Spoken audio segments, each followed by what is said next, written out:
Now I'm making my way to the foot of the cross. It's not a trophy for the winners, it's a shelter for the sinners, and it's right where I belong. Take me back to the place that feels like home, to the people I can depend on, to the faith that's in my bones.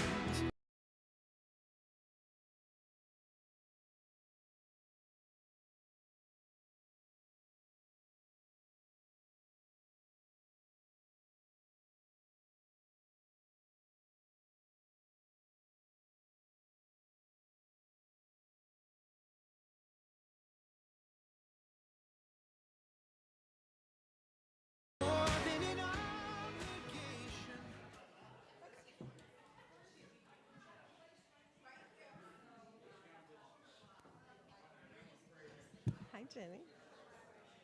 So good morning. We're going to get started.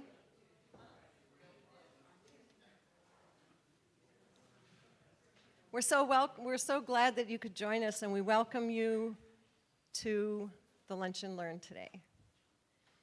I'm Kathy Gerthofer. I'm part of the Family Resource team, and we're right across the hall. If you don't know us or you don't know about us, we exist to provide the support that we all sometimes need, right, in order to connect into a brighter future. And we are in the business of help, hope, and healing. Lunch and Learns are just one way that we aim to encourage you through our various topics and speakers. So just some housekeeping, if you don't mind.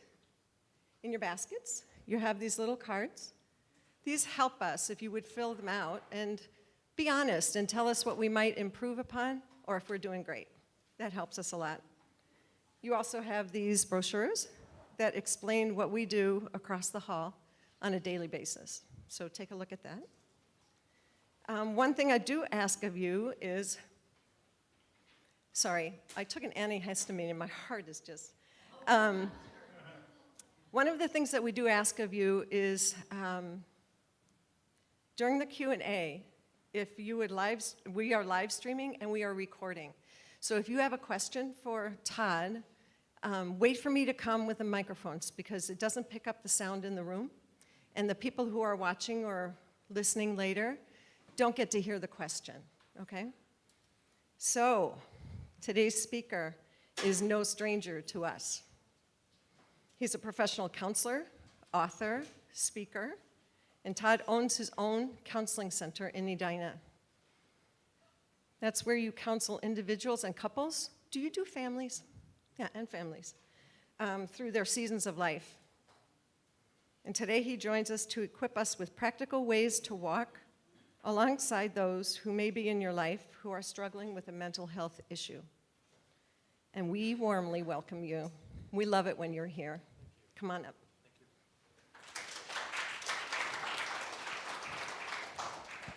Thanks so much, Kathy. Appreciate that. How we doing, people? Good. So this is your time, because I could talk for hours about this stuff. So I want to make sure we're hitting the things you want me to talk about. But I thought it would be good just initially to talk a bit about the state of the state with mental health issues and what we know currently about what's going on. Would that be helpful?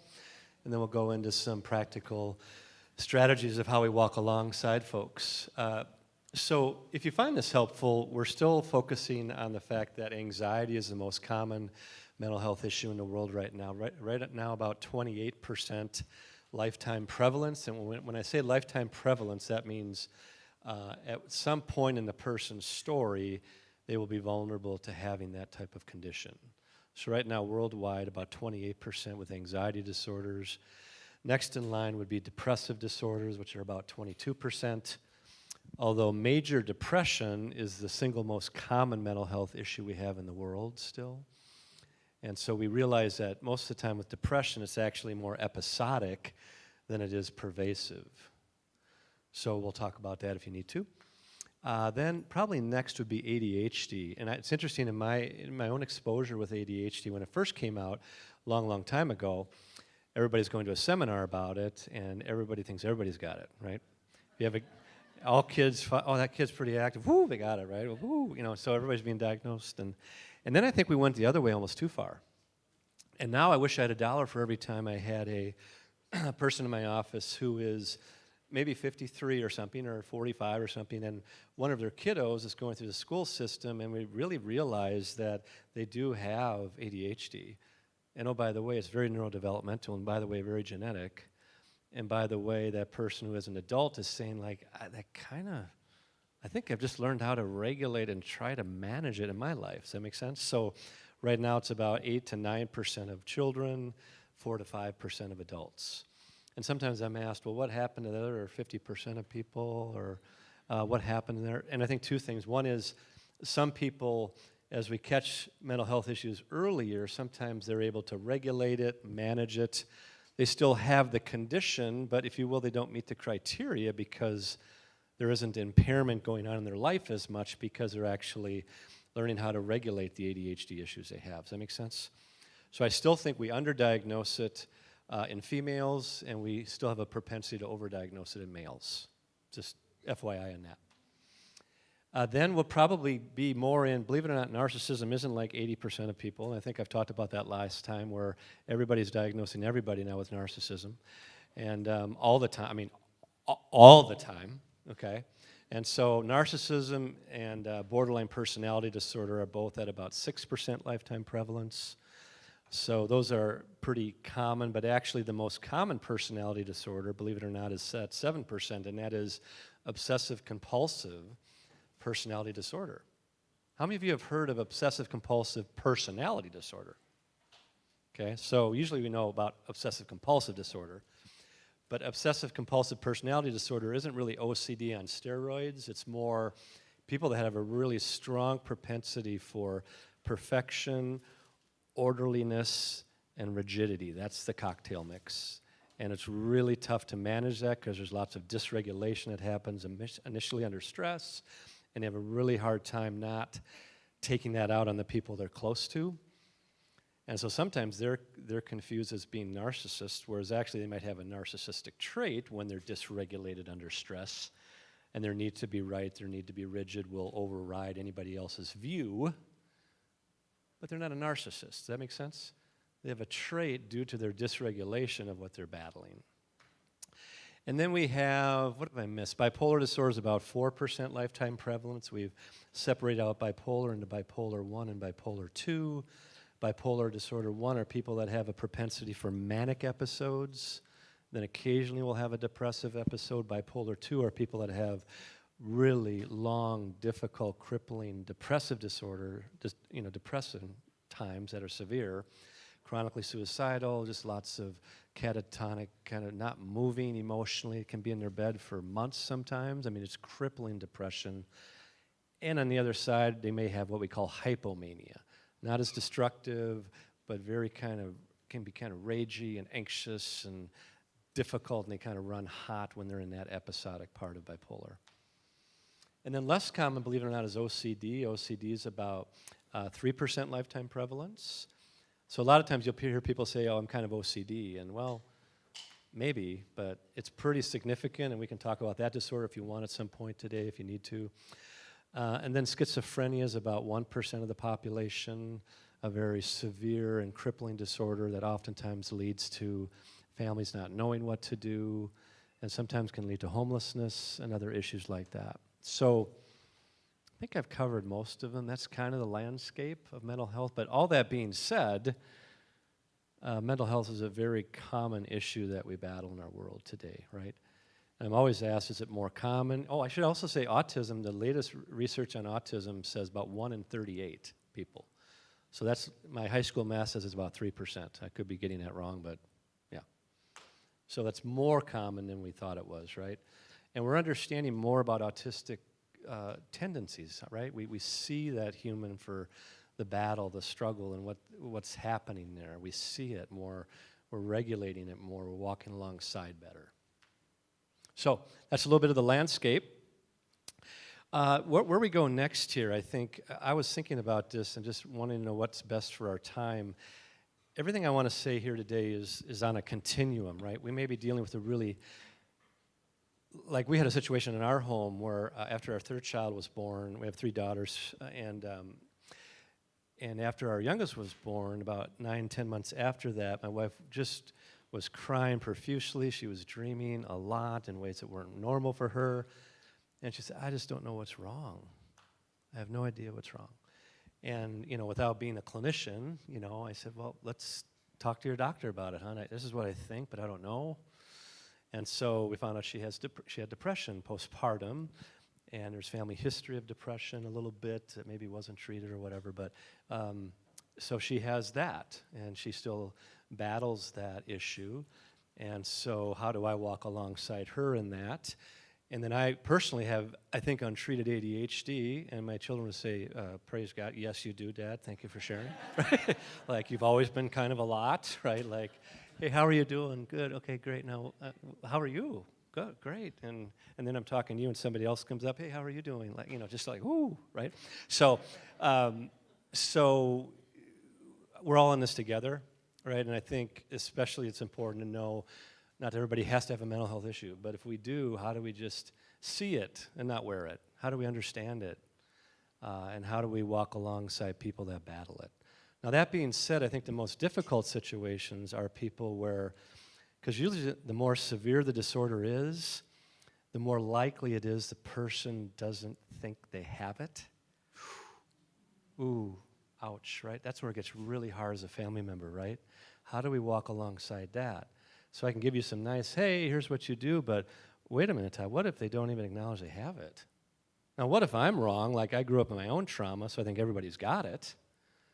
Whoa, let me look at my own mirror first. Am I really looking inside, or am I seeing something in my family member that I think is something I grew up in, so it's reminding me of that, but maybe it isn't that. So I got to do my own filtering, right? But what if it's really true that somebody has untreated bipolar disorder, and it's in our family, and we see the family history, but that person will not acknowledge it. So how do we handle that? How do we walk alongside that? All the way to the other end of the continuum, which is like, oh, I see that in my stuff, and oh my gosh, I need help. Thank you for being a supportive spouse, or grandparent, or parent with me in that. Thank you for seeing me and my stuff, and for accepting that, and thank you for just being amazing. So sometimes it's, if you will, that nurturing and that supportive and that hopeful. And sometimes it can be way over here, right, where it's really difficult. And so I think we all have different stories there, right? Make sense?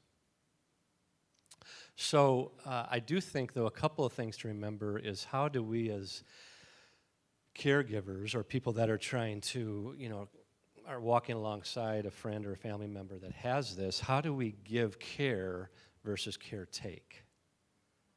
So are we giving care from our own place of empathy and contentment in who we are and seeing the other? Or are we just caretaking? Are we wearing it? Are we defined by it? Are we ruminating about it? Are we just wearing it all the time? And now it's depleting us, and now we're in a room full of mirrors thinking about it all the time, instead of having empathy, we're really having codependency.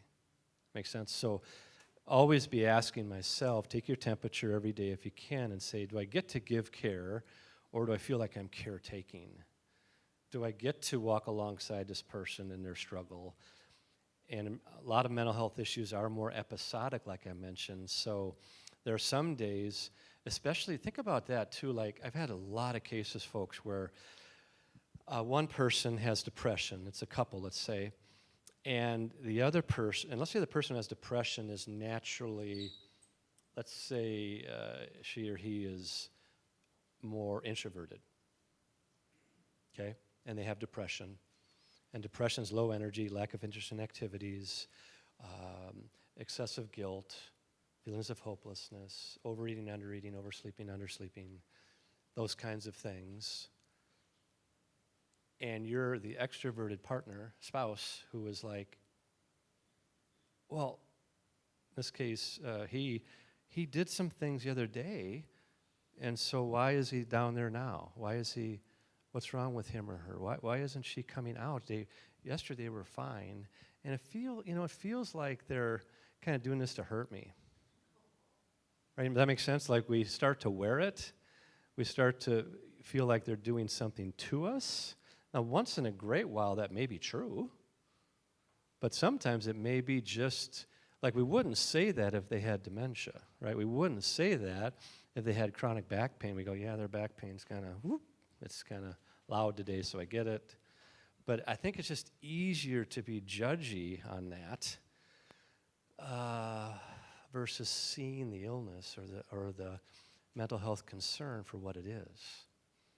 That's what's tricky about especially episodic mental health issues. That makes sense. Sometimes the day is brighter. Sometimes even people with schizophrenia will be lucid and connecting and kind, but when they're in the active phase of schizophrenia, there's hallucinations, there's delusions, there's complete immobilization emotionally, cognitively, behaviorally, and that's what is true. So how do we make sure, if we're living with somebody with it, how do we see their story and what is true versus wear it?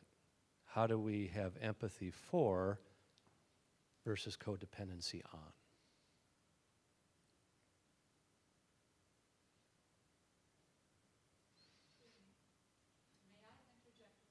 Of course. I'm an extrovert, so I find interruption stimulating. So. Oh, yeah, we got to do that, though. Sorry. And let's do that all the way. You're okay with that? Kind of bouncing around. Is that okay? Okay, great. Who had the question? I'm sorry. Debbie. Thank you. When you were talking, it made me think about what's going on with my son. And I struggle because, yes, he is up and then he's down. And the cares of the world really come at him. And it's very, very difficult for me to find the balance of how not to be the codependent, and I tend to that because I grew up with that, and how to just let him be. And I think sometimes can he just be, or does he need me? Do you understand what I'm trying to say? Wonderful questions, right? And I just love the posture in that. So the posture of one is not like a false sense of passivity and codependency, but one of just confident humility. Like, I might not get this right. This is what I sense, and I might not be right. But like I know with my spouse, I will say, is there anything you need from me today? Like, or what's going on? Especially if I know she's really, really low. Or if she sees like I am just stressed out and I'm just like, where's a squirrel, like 24/7? Like, ooh. She'll go, hey, sweetie, it feels like you're kind of jacked up today. I don't know. But, we're still kind of for each other, but yet how do you pick your spots? But with the kiddo, right, if you grew up in it, it's just a great question. Like, and I won't have a perfect answer at all, but all I'd say is that you're still walking alongside. And if there's an overstep, don't feel like, oh, I screwed it up. Like, and we'll talk about boundaries in a minute. But if there's an overstep, just go, oops, sorry, sweetheart, love you. I mean well, So just staying humble and empathetic and not wear it. See him for what he's going through, but don't wear it. But it's a great question. I think we all battle that. Yes, sir.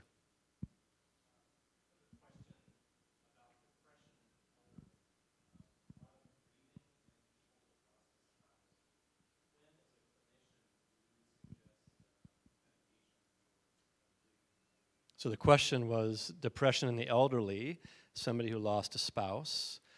And more recently, in the new criteria we have out on DSM, we always, when we get a new set of criteria from people that are in the trenches, they'll come out with some new stuff. And halfway through the new DSM, we're in the 5th edition now. Halfway through the next one, we always have a text revision. It's called an update. And in the update, due to COVID, we have kind of a prolonged grief disorder now that's been added, where people have prolonged grief. And sometimes it's due to the fact they had that illness or just the chronicity of the pandemic and what that did to so many people. But in that particular case, what we would offer is like, what's the truth about her grieving process? And, and medicine is usually meant to give you a little bit of the I don't cares because you care so much. So it moves the depression from here out to here a little bit, so she maybe can see a little bit more what's going on. And so sometimes medicine can just be like a trial. So if you have a good connection with that primary care physician and say, hey, here's what we're noticing, what do you think? And in the worst case that happens is that they try it for a month and nothing's helpful and they wean off. But I would say, first of all, ideally, if there's a family history of depression and then we have this grief as a pile-on, then that may be really heavy then. Then there's genetic things that are going on as well as the stress of what happened. That's a pile-on. And then sometimes they're really swimming upstream and overwhelmed. And sometimes medicine can just kind of help a little bit. Hope that answers the question. Yeah. So let's go into the boundaries next. What are some boundaries we can have in dealing with people? Because ideally we have this posture of get to versus have to, this posture of giving care versus caretaking, this posture of empathy versus codependency. I think those are three kind of little takeaways you can grab from today. But let's say we get into some deeper things that are even more problematic. The person isn't acknowledging they have some issue. What do we do if it's really chronic and it just feels like hopeless and overwhelming? So boundaries are meant not to hold against, but they're meant for us to be in our best wise mind, right? They're meant to be markers for us so we can see what is clear, what is true, so we're moving forward with our own sense of what we're for in walking alongside. But it keeps us clear. It helps us not dive into codependency. It keeps us, has that nice marker around us of protection. So the first boundary I call honest conversations. So these are situations where you have somebody that you've known for a long time, you have a good relationship, but I've recognized ever since they've lost that job a year and a half ago, they've really struggled, and you know their family history, and they seem really, really depressed, and you're their spouse or you're their adult kid. How do you talk about that? Right? So I do think honesty today prevents problems tomorrow. So I do think, love must be sincere, Romans 12:9. Love must be sincere. We get to be sincere. We get to not make it be like a one-off. Like this is it. I got one shot at this. Pressure is on. Got to say the right thing. Honest conversations are meant to be a table setter for future conversations. It's meant to put it on the table like, here's what I'm sensing. It feels like there's a lot of sadness and I'm just worried. And then certainly if I have any of that myself, I share that, not to bring it back to me, but just to empathize with. And then just say, I'm just really concerned. What do you think? And I'm concerned there might even be some depression, but how do you see it? What do you think? And they could be very defensive. They could take it really personally that we said that. They may handle it graciously. But we have to make sure we're not defined by how it goes. Because codependents are very defined by how it goes. They're not defined by their own intentions, which may be pure and good. They're very defined by how it goes. And then how it goes usually determines how they continue to deal with it. Does that make sense? They're kind of waiting for the right moment. That one went okay, so I think I'll keep going there. You know what I mean? And not that that's always wrong, but sometimes the hard conversation may not go well. And that doesn't mean we did it wrong. I hope that makes sense, because in that moment, it's likely, especially if they have a significant mental health issue, that it'll land in a way that you weren't intending, right?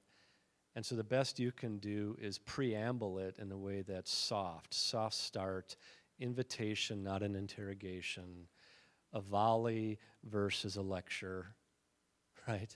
An interaction. Owning it if they get defensive and push back and not get really like, oh my gosh, I did the wrong thing, but like, oh, I see why you would think that way, I get that.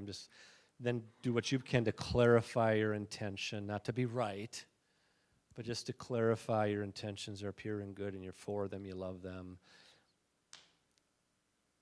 Just letting you in. I always say to couples, individuals, families, let each other in versus take things out on each other. So just let that human in about your love and your concern. So that's the first step, is what we call an honest conversation.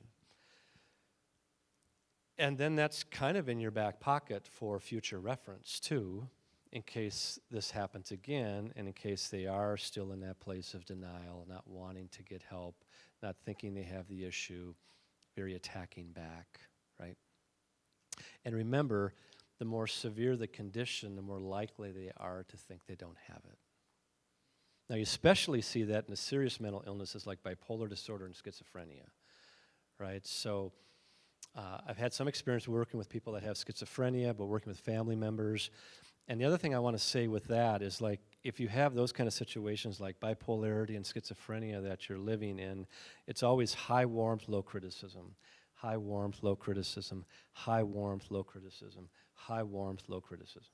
That's what research says over and over again. That doesn't mean coddling, enabling, enduring. It means what is true is in that moment, the mindset of what they have emotionally is so overwhelming that they won't be able to be reasonable because their own mind isn't being reasonable. It's moments of emotional dementia, if you will. They're just really struggling. So always know that to be true, that warmth will always be helpful.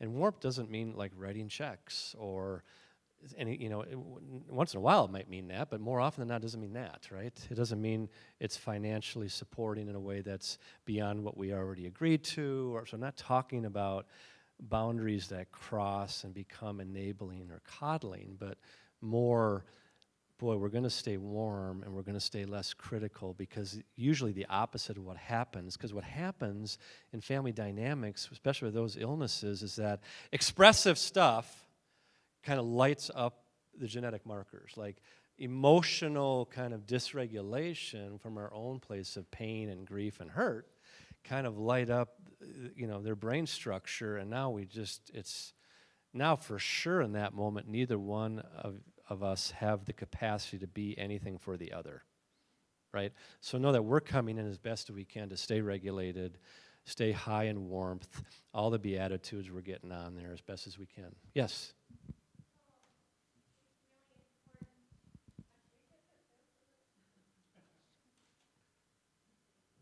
I guess I'm clarifying, Todd, that it's really important to how you say something, and to stop and think about that, I guess. And if you're like me and you tend to just sort of get it out there when you're thinking about it, it's important to stop and say, like I know with Doug and I, one of our granddaughters has been diagnosed with being bipolar. Mm-hmm.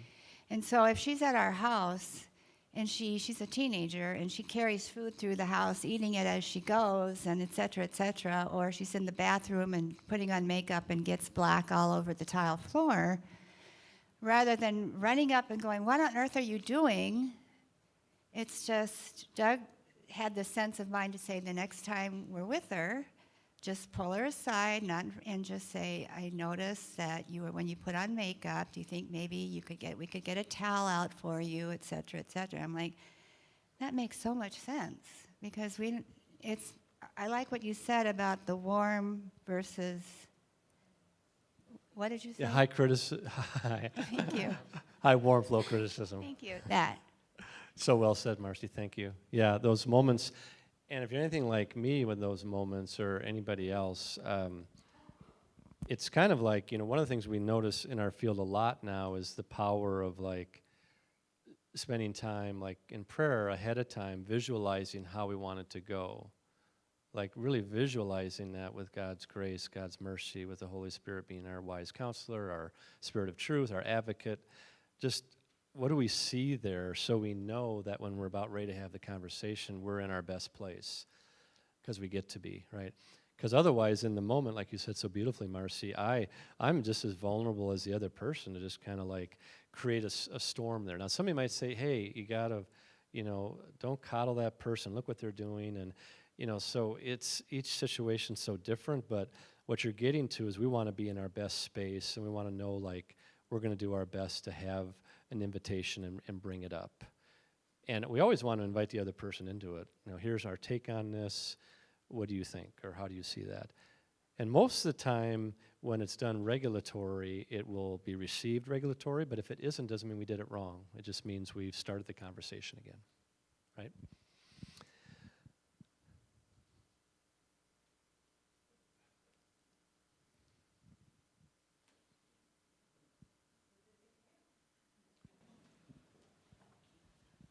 I think there's a couple of us, based on somebody I talked to before this started, that would like to have a question answered in regards to with bipolar. They hear voices. I've messed up a couple times by calling it out. It's just you hearing a voice. Don't do that. They don't like that. Yeah. Can you give me a couple of suggestions on how to handle it? Lately, I've just been saying, I'm so sorry, I'll pray for you. But is there any other suggestion? That's that wonderful, you could yeah. give? So just so we know, with bipolar 1 disorder, these are folks that when they're in mania, they'll have lots of recklessness in their story. They will have rapid speech. They may have hallucinations. They may have delusions. And that's more common with mania, or what we call bipolar 1.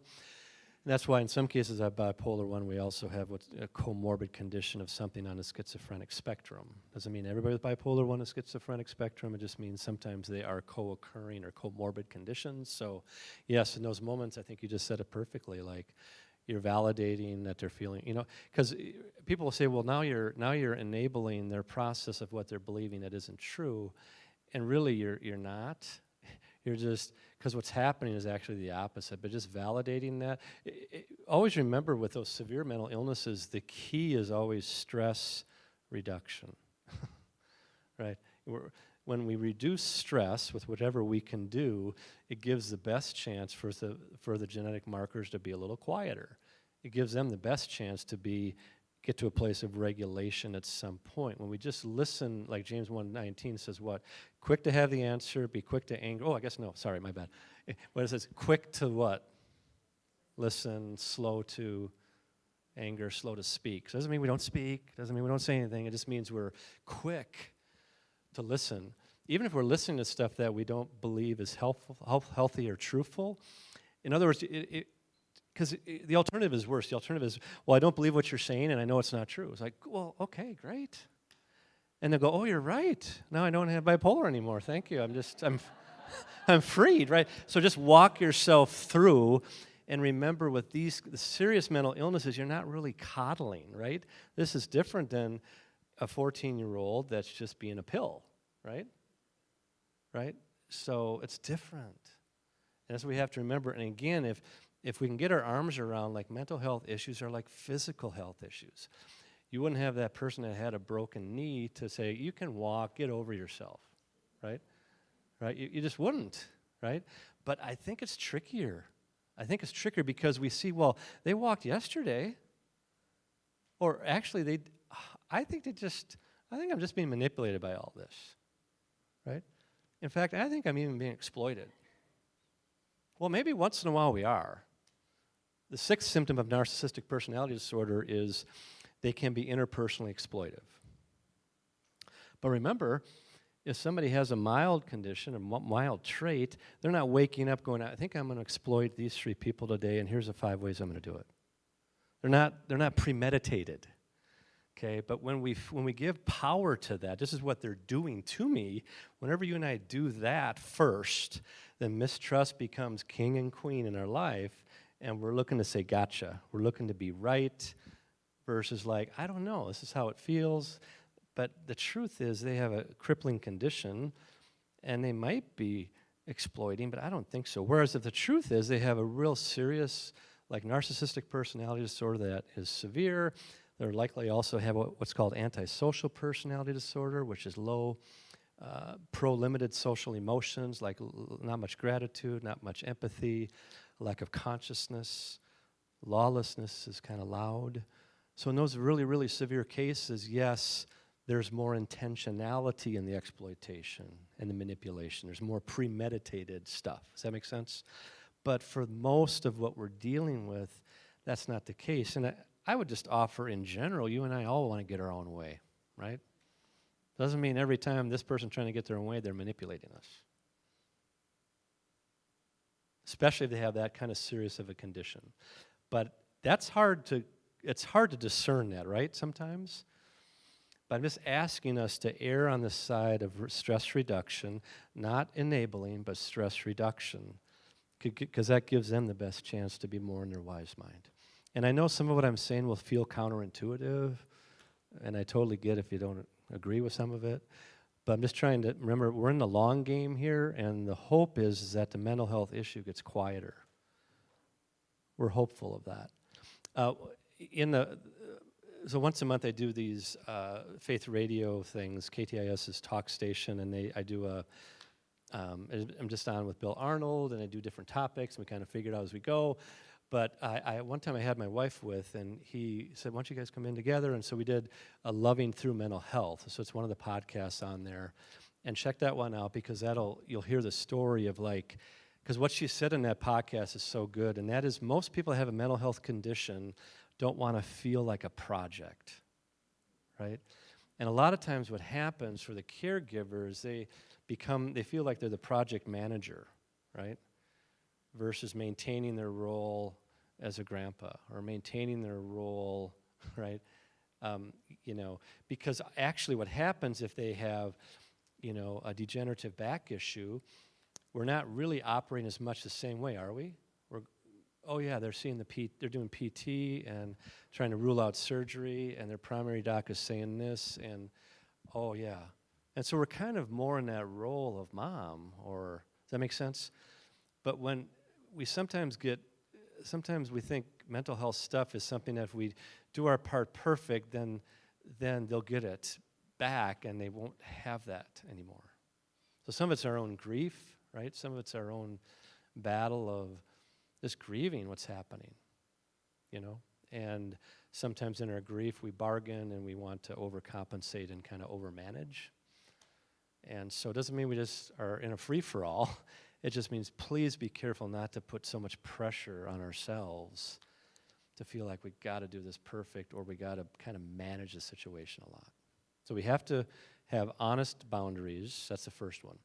The second boundary is called loving detachment, or medium chill. Because the truth is, in severe cases, it is a lot. And it is a lot.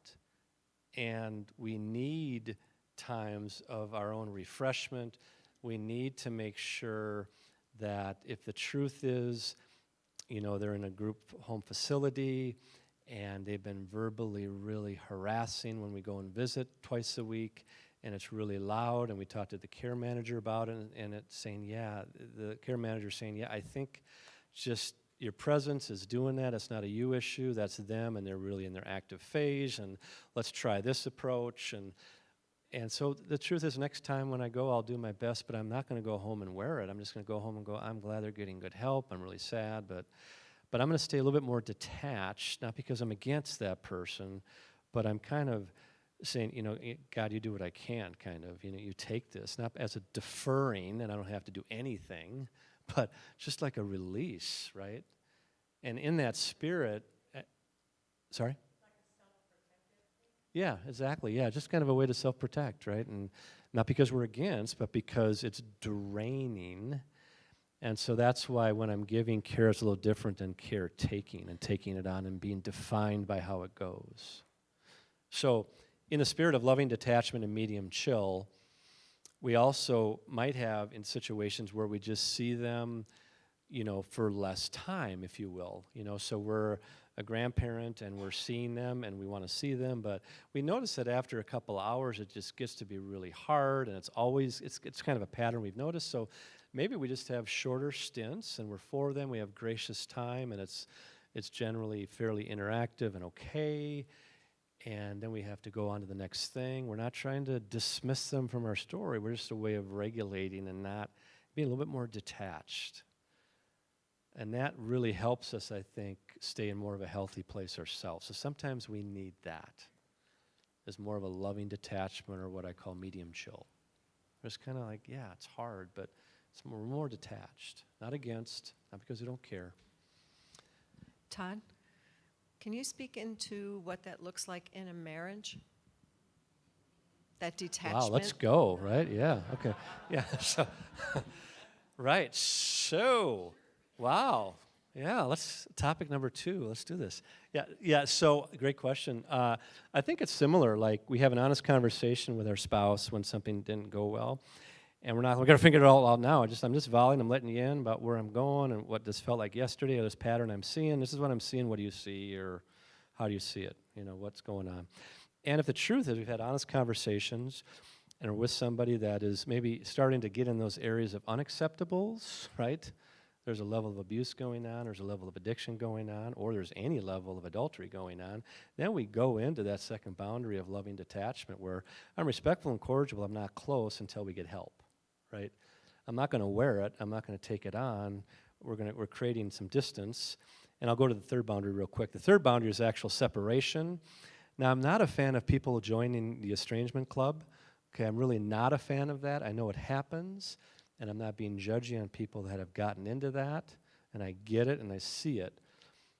But I think separation, in my opinion, is more of a season. It's more of a time of a pause, refresh, good self-care, re-enter in a way that's safe and healthy. But again, are we seeing the truth of the illness? So in the spouse situation, right, we're living in that, and so sometimes we do have, an in-house or actual physical separation until we have a third party that's mediating that process for us and see if that can bring some clarity.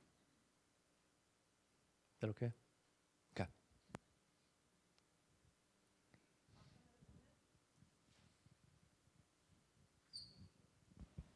Hi. Could you comment on the culture, and there are so many children in schools and going to college campuses and are experiencing cancel culture and anti-Christian feelings?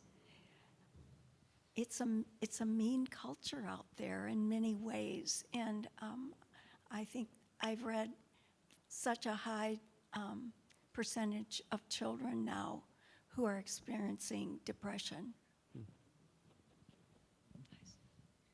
Yeah, again, it's not really my main area of expertise, so great, phenomenal question. I guess when I have people that are dealing with that, again, I would offer, and I hope this doesn't sound dismissive, I really hope it doesn't, but like, I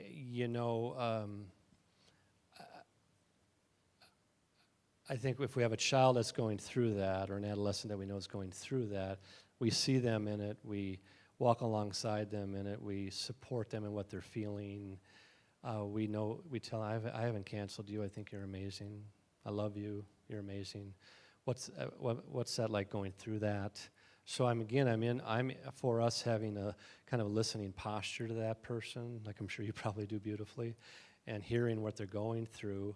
I'm not as much of a fan, and I don't know where any of us are doing this in the room, but I'm not as much a fan of what's wrong with everybody else, but more what's right about how we're feeling, right? Because we get contentment in that. Our strength comes from within who we are versus being defined by what other people are doing to us. That's just my take on it. And so I think you're absolutely right about what it's like with depression and stuff, and I think part of that is COVID related. I do just the ongoing, I saw it in my office all the time, and then what that did to families, and sure, the polarization of society is, I didn't live through Vietnam, it's probably back to that time, it probably was like that, but it's very polarized. But again, I'm more interested in what I am for, and what I get to. I'm just do what I can to have healthy conversations and dialogue with people, because otherwise you're absolutely right, they feel this is happening to them versus them deciding who they are and what they're for and what they want to do in their story. And sometimes that gives strength and helps the ease of depression. And are we finding, especially if you have depression, it's isolating, are we finding a couple of friends that validate how we feel and what we think, and we find our people. Not because we're against everybody else, but because that's what everybody else is doing. Everybody's against. Everybody's feeling canceled, right? So we don't want to be, in my opinion, we don't want to be a part of that. We want to be a part of including others into our world, because we get to as people of faith. I have two questions from this table. So you've provided a lot of good advice for people who have a loved one with a mental health problem in terms of working with that person. And I'd like you to talk a little bit about a related problem, which is how to deal with the healthcare system and the healthcare professionals who are helping your loved one with mental health problems. Geez, look at the time. I don't think I have time to answer that question. Yeah. Can I just Tell me more, yeah. Yeah, I just give a personal example. My wife and I have a adult daughter, who's had lifelong problems with anxiety, depression, and alcoholism. And so lots of episodic issues come up in different care systems, and in almost all cases, we've been so frustrated about just trying to develop some kind of a connection with whoever is providing the mental health services, so that we could know how we can best behave, and so that we can be able to tell the healthcare professional when something's going crazy in that person's life. So, Yeah. and for the most part, they've not. It's very difficult to cross those boundaries. Yeah, great question and common issue. I know my style as a healthcare professional, we're first honoring the client with confidentiality and HIPAA stuff, but I'm always encouraging my client, like, hey, I would love to hear from your adult kids if they would like to talk, if that's okay with you. I want to get your permission first. I'm very much for including people in the process, and because I think there's a lot of what you're talking about. But also they have to honor what the client is suggesting. So if my client suggests I'm not okay with that and they are an adult, then I have to follow their lead. So then that happens a lot. So then plan B would be the best thing I could offer there is like, hey, I'm for you, hon, and what you're going through. We would love to, with your permission, just to sit on one of your times with your therapist just to hear what we can do differently or anything you need from us, or a way to invite yourself into the process a little bit, see if there can be, because that would be like the optimum, right, is that we're all in this together, and what role can I play that would be helpful for you in your story. I've seen a lot of success with that route, but what you're saying is true. There's a strong kind of stiff arm there. And some of it is legit from just, ethical reasons, if you will, that we're bound to. And some of it is just the posture of the healthcare professional, right? And are they trying to honor their client's wishes, but also encouraging their client to like, hey, I'd love to talk to, here's a release of information. I'd love to talk to your folks if that would be okay with you, that kind of thing. And then if they say hard no, I don't want you to talk to them, then there's nothing really that professional can do right there. What if it's a minor child and you're the parent? How Yeah, much that's information can be given? That's tricky. How's that for an evasive answer? That's really tricky, the great phrase we get to use as psychologists, it depends, we'll see you next week, bye. Yeah. But you want to have the posture of the therapist, in my opinion, where my primary goal is to create a healthy alliance with my adolescent client, right? And I'm with him or her, like, hey, I'm for you and your healing, and I'm for your folks and what they have to say about it. So with your permission, I'd love to talk to them about it. And, if they give me a hard stop for now, then it's like, then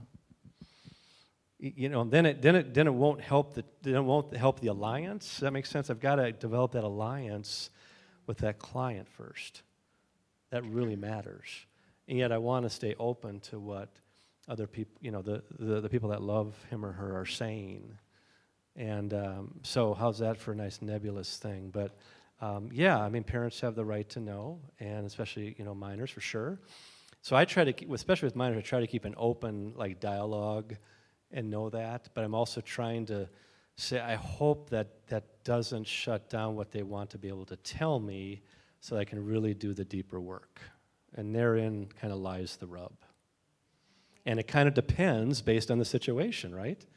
We have a healthy posture like you have, like you're coming in with just wanting to help, and because sometimes that's not the case. Sometimes the people are coming in with an interrogation, hey, you don't know what you're doing, sorry, but you're an idiot, and Why are you not helping my child? And it doesn't happen that much. It really doesn't. But when it does, then it kind of makes you as a therapist go, whoa, like, whew. And it helps you kind of read the room a little bit. So the best advice I can give you is kind of do your healthy posture in that, and that gives the adolescent the best, or that gives the therapist the best chance, in my opinion. But We have another question over here. here we go. She's Yeah. waiting here. Hi, thank you for doing this today. I wanted to ask you, what is the difference between obsessive compulsive personality disorder and obsessive compulsive disorder? Yeah, so obsessive compulsive disorder has typical obsessions and then compulsive behaviors to compensate for that. So the typical obsession is like contamination obsession. So when they're always in that what if, because OCD used to be a part of the anxiety disorders. Kind of still wish it was in there, but now we moved OCD into its own disorders with things like skin picking, hair pulling, body dysmorphic disorder, where they really hate one part of their body and they're focused on it, they're rigid in it, and hoarding disorder. And that's the thing that comes up in my couples counseling a lot. Just kidding. Like, I think my spouse is a hoarder. No, you're just a keeper, and or you're just a thrower, and they're a keeper. So anyway, there's usually an obsession followed by a compulsion. That's a result of that, and it can be mild, moderate, or severe. Now, actually, severe OCD that's really hard is what's called intrusive images, where they are driving down the street and there's a family in front of them in the car, and they see, oh, I'm going to kill that family. I know it's coming. It's going to happen. No. Whew, it doesn't. Good. Okay. So and people can say, what's wrong with that? That must be a disassociation or whatever. But the intense dysregulation that can happen with severe OCD can have some of that intrusive image stuff in it. So mild OCD would be like, some of the other compulsion or obsessions are like symmetry or need for order. But the severe obsessions are things like taboo, like I mentioned. So like death and other things. And then there's compulsions to regulate that. With OCPD, am I completely boring everybody here? So with OCPD, so anything's a personality disorder, so it's one of the 10 personality disorders, is obsessive compulsive personality disorder. It's one of the 10, we got 10 of them. And all personality disorders are categorized by having a chronic maladaptive pattern of behavior. So OCD itself can be pervasive, but more often than not, they may not be that OCD, and all of a sudden the television's on and they want it to be an even number, and whoo, then they're dysregulated. It's got to be an even number. Dad, turn it to 22, it's 21. Right? Okay, they've got some kind of, whoop, they're just dysregulation moment. But other times they're not really that dysregulated. With OCPD, now we're in personality disorder camp, and if somebody has a personality disorder, it's a pervasive maladaptive pattern of behavior, and that's going to show up with perfection, it's going to show up with rigidity, it's going to show up with orderliness and very demanding behavior. And that's why there's a lot of times you see a lot of separations or terminations of relationships of people that are married to somebody with untreated OCPD. It's very hard to treat. So it's louder but different, okay? We have another one. Could probably spend 13 or 14 more minutes on that, sorry. I was just wondering, what does split personality do for a family? What does split personality do? So split personality used to be called multiple personality disorders, and now we call it dissociative identity disorder. So it is in the disassociation mode. So again, with any mental health issue, we have mild, moderate, severe. Now, anytime we're talking about splitting of personalities, it's usually due to early childhood trauma, or that kiddo that has gone through that immense trauma is having a different personality or two to kind of comfort and warm them, if you will. And so how do I, as a caregiver, now we could just argue about that all day long, hey, that's not really true, and that's like of the devil or whatever. We could go there, but it's a medical condition, in my opinion. And it's like, how does God want us to help walk alongside these humans that have that battle? So what we need to be able to do is the person who is getting treatment for that, hopefully is getting treatment that in general tries to integrate those different personalities into one personality that's integrated into their story, right? And they're less defined by the trauma, more defined by the hope for healing in their life. and their hope for restoration and safety. Now, there's other ways that we treat multiple personality, or DID as well. Sometimes there's treatment of we keep the alters there for different reasons, especially if they're still exposed to a lot of trauma, right? And so every case is different, and we don't have 2 hours to talk about that. But what the family can do is really try to understand the condition. Because if I don't understand the condition, then it's me trying to give advice from my own knowledge base, or listening to a podcast, or listening to somebody that totally disowns that diagnosis, and now I'm not really being helpful at all. Makes sense? So the family member can try to make sure they're a part of the help that the child or adolescent or young adult is getting, and try to understand the condition. Help me understand what you're going through. That's part of what I did with my wife, what we do with each other. Help me understand what you're going through. That would be helpful for me, right? And that's the way we're walking alongside. Does that make sense? Because we're in this for the long game, right? We're in this for transformation and healing and restoration, all the things that really matter in this world and matter in our faith. So I hope that helps. Yeah. Yeah. Could you talk a minute about fetal alcohol syndrome and the symptoms, and can it really be managed and cured? Yeah, great. FASD is really something we don't talk about enough. It's one of the most common teratogens we have, which causes developmental issues. And whenever I'm dealing with a kid with FASD, sometimes it's missed. It was weird, like 10, 15 years ago, we were seeing it, we were diagnosing, we were kind of on it. And you see that in my field sometimes, like, all of a sudden everybody's aware that, we've underdiagnosed bipolar disorder, so now we're really we're on the look. And we did that with FASD, I felt like, for a while, but now I think we kind of jump into narcissism. The kid's kind of narcissistic, they're an adult now, and they're dysregulated, and they always have this temper, and they're entitled, and they're just temperamental. They're narcissists. No, what's the truth about their story? So with FASD, there's lots of emotional dysregulation that's really hard to treat. Sometimes it's been misdiagnosed as what's called disruptive mood dysregulation disorder, which is a newer disorder that's kind of in the bipolar camp. So how we treat that, though, is, again, walking alongside and helping them learn a lot. Like with FASD, I've used, I've had them go to DBT training. They go to dialectical behavior therapy. They learn how to emotionally regulate. They become more mindful. They see their story of where this came from, and how they get to kind of learn over time how to regulate it. But I've seen, and I don't deal with FASD a lot, I don't, but when I have dealt with it, I see that it's similar to ADHD in terms of, like, they're usually a few years behind developmentally, and we just see that, we know that. We know their story, we know the developmental struggles in the brain. So most of it shows up as dysregulation, and it's hard, and lots of temperamental issues that are going on that are loud. So, again, knowing the story, the good news about a lot of these things is the antidotes are fairly similar.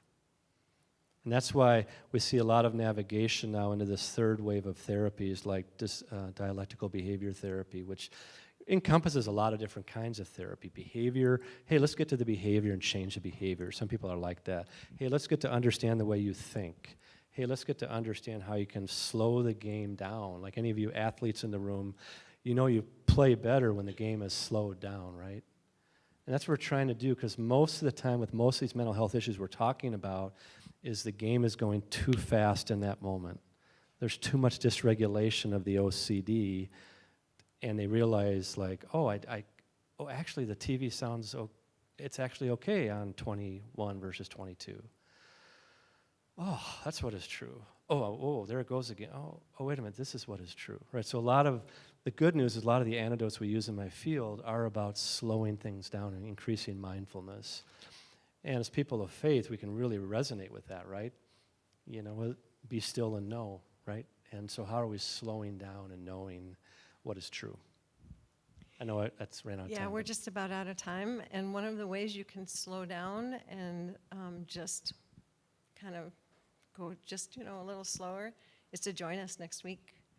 I was wondering how you're going to talk about next week. That's perfect. Here we go. So next week we have our own Allison Smith here. She's on staff, and her entire job is to help you find your purpose and what it is you're meant to be doing in any season of your life. So come on back next week and join us. Thank you, Todd, so much for today. Really appreciate seeing you.